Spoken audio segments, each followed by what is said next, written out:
Nobody can tell us what the Chelsea project actually is, and that is the real problem. You know that feeling when someone keeps promising you something great is coming, but months go by, then a year, then 2 years, and you still cannot see what that great thing looks like? You keep asking questions, and the answers you get back are either vague or confusing or just not satisfying at all. That is exactly where a lot of Chelsea supporters find themselves right now.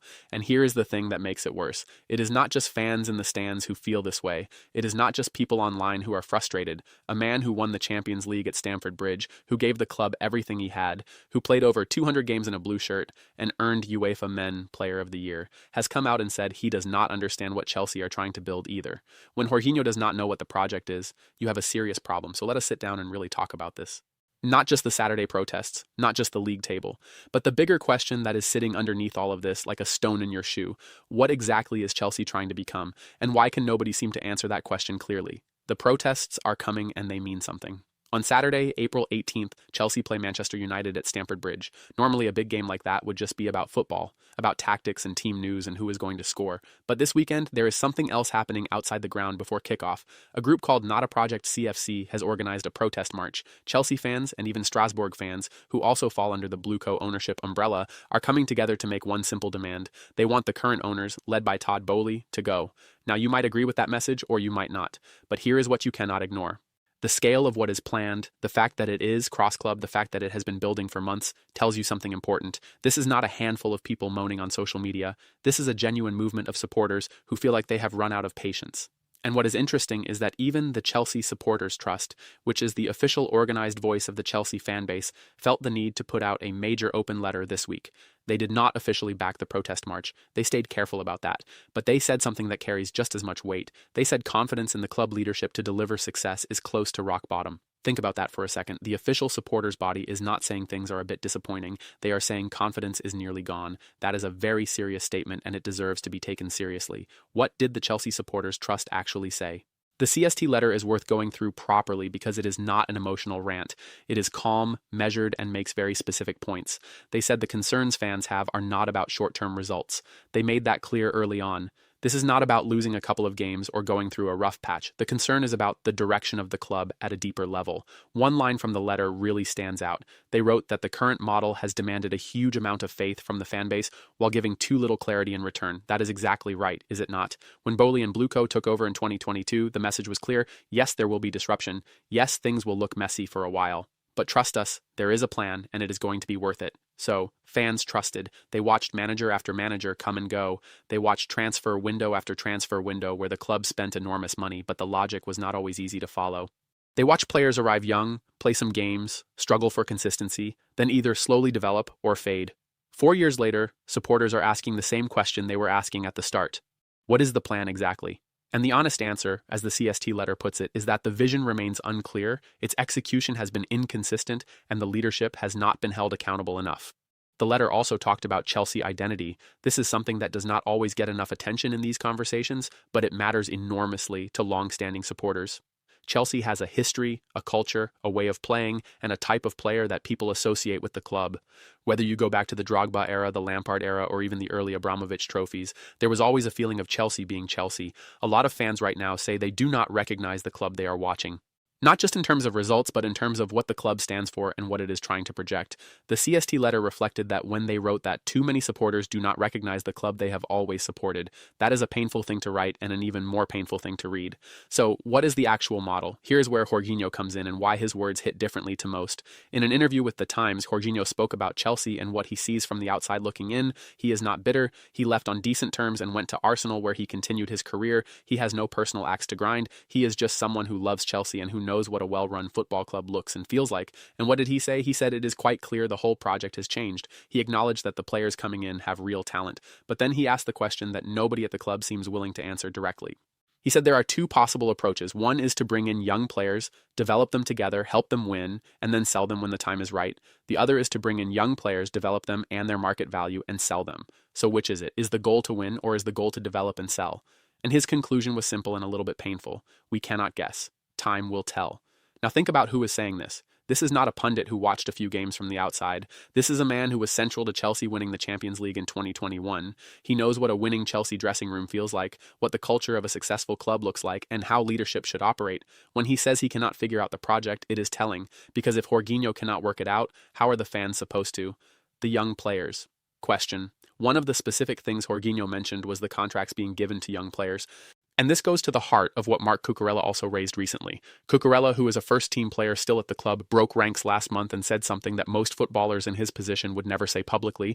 He said the recruitment policy of bringing in young players would make it very difficult for Chelsea to win the Premier League or the Champions League.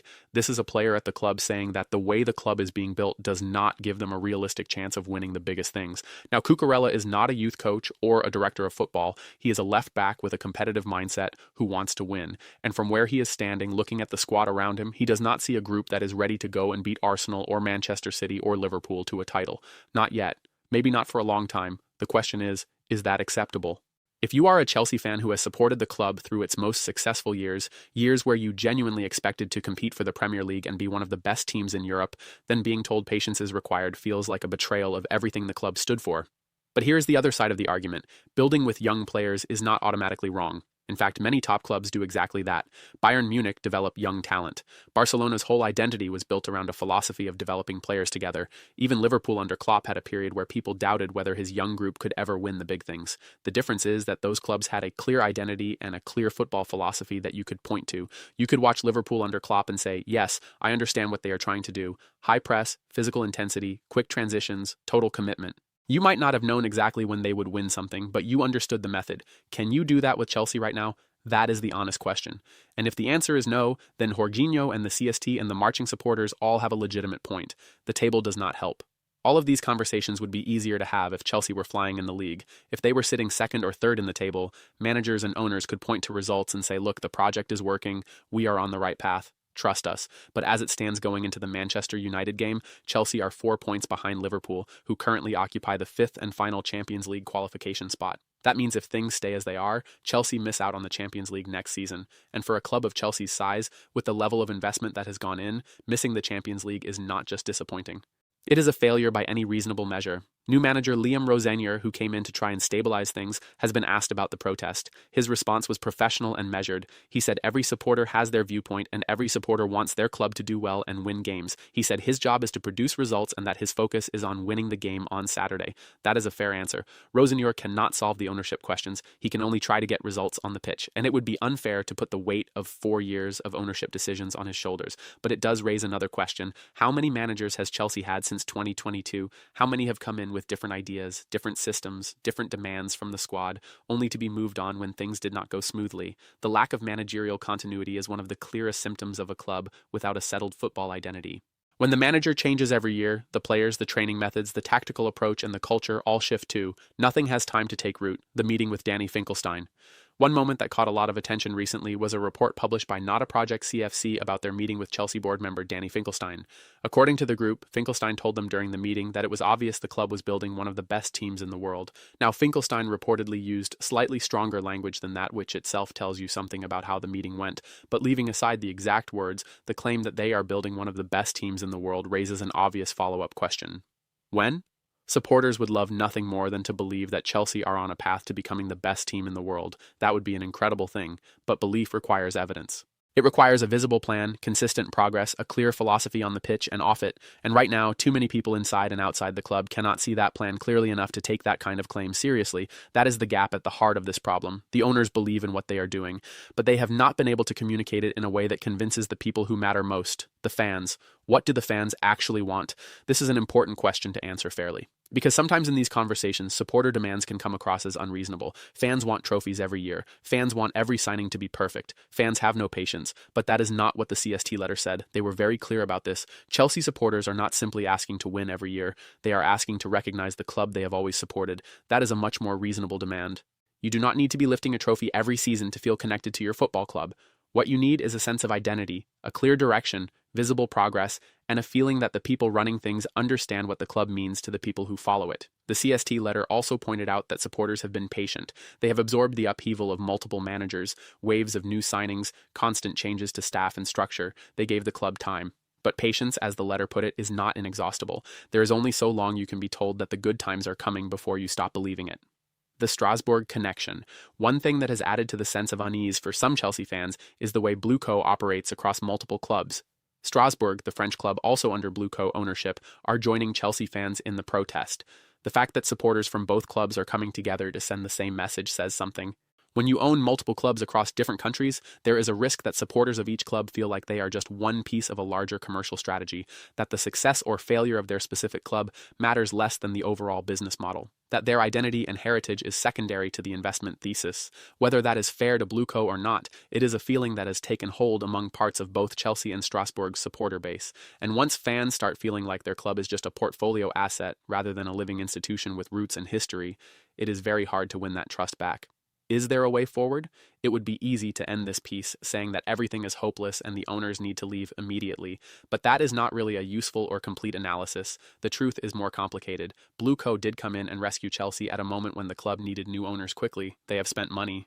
They have invested in infrastructure and development, and the young players they have brought in are genuinely talented. Cole Palmer, for example, has been exceptional. There are players in this squad with real quality. The question is not whether the investment is real. The question is whether it is being directed with a clear enough vision, communicated clearly enough to supporters, and executed consistently enough to deliver what a club like Chelsea should be aiming for. Right now, the honest answer is no, not clearly enough. What would help?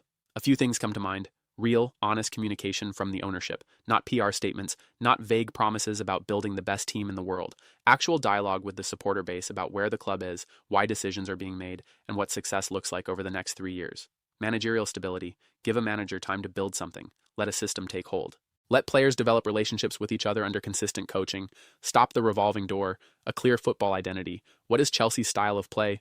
What does a Chelsea team look like? Define it, commit to it, build your recruitment around it. Fans can live with not winning the league for a season or two if they can see a coherent team playing in a way that reflects the club's values, and most of all, accountability. When things go wrong, someone needs to own it. Supporters can forgive mistakes if they feel the people in charge are honest about them and learn from them. What they cannot forgive is silence or spin.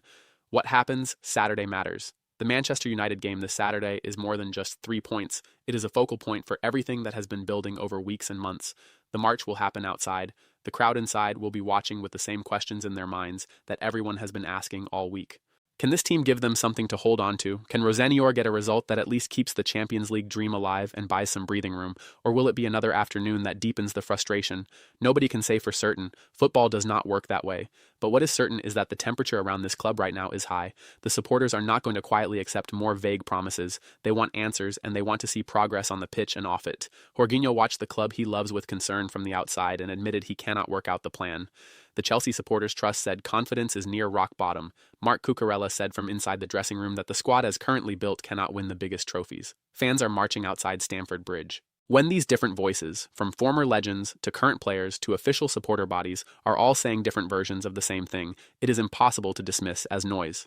Final thought. Goodwill has limits. The Chelsea supporters' trust ended their open letter with a line that deserves to close this piece too because it captures the moment perfectly. They wrote that Chelsea supporters have shown patience, absorbed upheaval, and given the club time to make the case for this direction. Then they added a quiet warning. That goodwill should not be treated as inexhaustible. That is not a threat. It is just the truth. Supporters are human beings who love their club. They will keep showing up, keep singing, keep traveling to away games, keep buying their shirts. But there is a limit to how long faith can survive without evidence. There is a limit to how long trust can hold without transparency. The club has talented players, a famous stadium, one of the biggest fan bases in world football, and real financial backing. None of that is nothing, but all of it means very little if the people at the top cannot look their supporters in the eye and explain in plain language what they are building and why. That is not too much to ask. Chelsea fans deserve that much. They always have. What do you think? Do you believe there is a clear plan at Chelsea right now, or are you as confused as Jorginho? Drop your thoughts in the comments below and share this with any Chelsea fan who needs to read it.